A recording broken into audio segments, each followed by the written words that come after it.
Ladies and gentlemen, welcome to Poland Daily History. On June 28th this year, Poland celebrated the 100th anniversary of the signing of the Versailles Treaty. The Versailles Treaty forced Germany to allow a Polish state to be reborn, as well as respecting its western border. An accomplishment largely owed to the famous pianist Ignacy Paderewski. Today we will be speaking to the historian Dr. Krzysztof Jabłonka about the background, the implementation, and the importance of the Versailles Treaty. Poland reappeared on the map again after the Versailles Treaty, but I can imagine there were differences in consensus during the Paris Peace Conference. And what are the great powers' attitude towards Poland as a whole? Co do powrotu Polski na mapę Europy nie było wątpliwości. There was no doubt about the return of Poland to the map of Europe. The Poles took part in the First World War, both in the partitioning armies as well as the independent army created in France. The only problem was in the relations between the powers and Poland. Right away it can be said that the Empire of Japan was indifferent to the Poles. They wished the Poles very well, especially remembering how during the Russo-Japanese War they supported the Japanese. The Italians were also very polite towards Poland. However, the three most important powers in Europe and America perceived this matter differently. It must be said that the voice of American President Woodrow Wilson was decisive here. He knew how to find and grant Poland broad rights. This was not only a contribution made by Master Paderewski, but his personal advisor, Robert Hughes Holmes, who would explain to the president Poland's complex history and its right to not only regain its independence, but also its dignity. The extreme opponent to these ideas, however, was Welshman Lloyd George. David Lloyd George himself denied his own people and would not understand why the Polish did not want to become Russian. Great Britain for a long time awaited the return of former Tsarist Russia, for which it reserved the devotion of Polish areas under its rule.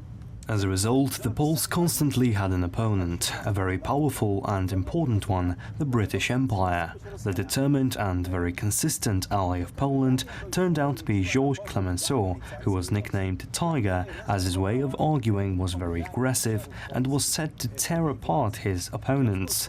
However, to Poland, he was a gentle and caring friend. He was an heir to the Napoleonic era and at the same time understood well that in order to maintain the Germans in Europe, a so-called Eastern bracket was needed.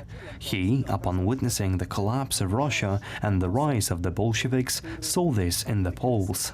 This is why he did all he could so Poland would become at least partly a power which could keep the Germans in check. Ultimately, Wilson was the one to reach a compromise between these three ideas. This included, for example, the city of Gdańsk not belonging to the Germans nor to the Poles, becoming a place of rivalry and intermediation, and eventually becoming the bone of contention and ultimately the cause of the Second World War. This was not set out by the treaty, although it is a pity that the city's connections with Poland weren't discovered then. Despite the German population dominating the city numerically, it could have been restored to Poland according to pre-partition state. The treaty itself was not the cause of the Second World War, but its dismantling. It was through the resignation from many demands that the Poles lost the opportunity to influence Gdańsk and ultimately were attacked. This was the real cause of the Second, bloodier and more terrible World War, after which there was no Congress or treaty. Było prawdziwą przyczyną drugiej, jeszcze krwawszej i jeszcze straszniejszej wojny, po której już nie było żadnego kongresu ani żadnego traktatu.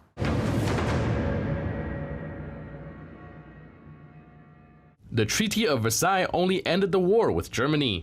Separate treaties were also signed with the other powers, which had fought shoulder to shoulder with Germany. Next up, we will ask Dr. Jabłonka about the importance those treaties had for Central Eastern Europe. So outside of the Versailles Treaty that we've been talking about, I was wondering if there were any other treaties or papers signed that come together to aid in ending the First World War. Ostatecznie zwycięstwo państw Ententy odniesione zostało nie tylko nad Niemcami. Ultimately, the victory of the Entente states was not only exercised over Germany, but also 4 other countries, one of which, Austria-Hungary, divided into 2 countries. In total, 5 treaties were needed. Thus, the 4 remaining treaties were referred to as the Versailles system. The first of them was already signed in September in Saint-Germain-en-Laye. It is a small palace near Paris, to which the whole delegation travelled to with Austria. As a result, all non-Austrian lands, meaning without German-speaking Austrians, were effectively separated from Austria and regained their independence. The Czech Republic, Galicia, with the inhabitants of Poland and Ukraine, as well as Slovenia, which joined Serbia in Yugoslavia. Even Austria was allocated a fragment of Hungary, for which the Hungarians still cannot forgive the Austrians. The next treaty was with Bulgaria. This one was short. Bulgaria was defeated and its border territories cut off. Dobruja in the north was taken over by the Romanians, Serbia took over part of Macedonia, and Greece took away from Bulgaria the areas that it once acquired from Turkey. A much more difficult situation was with Hungary in June 1920, which were dictated an extremely difficult peace treaty in Trianon.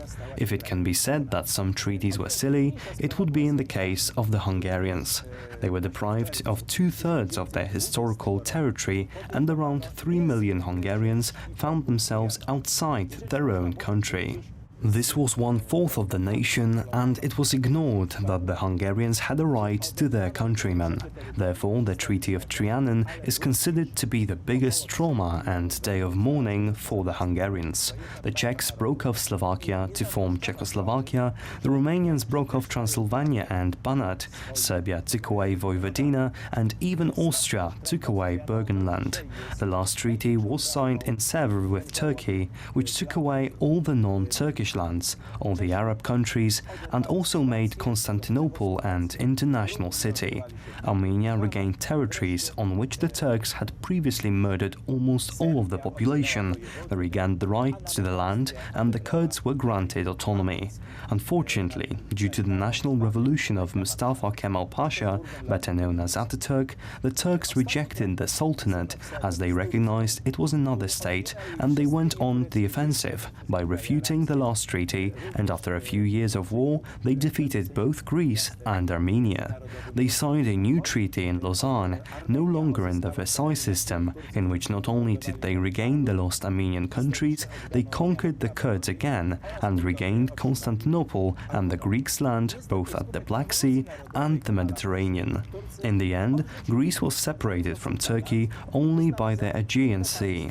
The Versailles system ends with the Treaty of Washington, as the United States changed its president in the meantime and did not ratify the Treaty of Versailles because of this, and also not joining the future League of Nations with their headquarters in Geneva.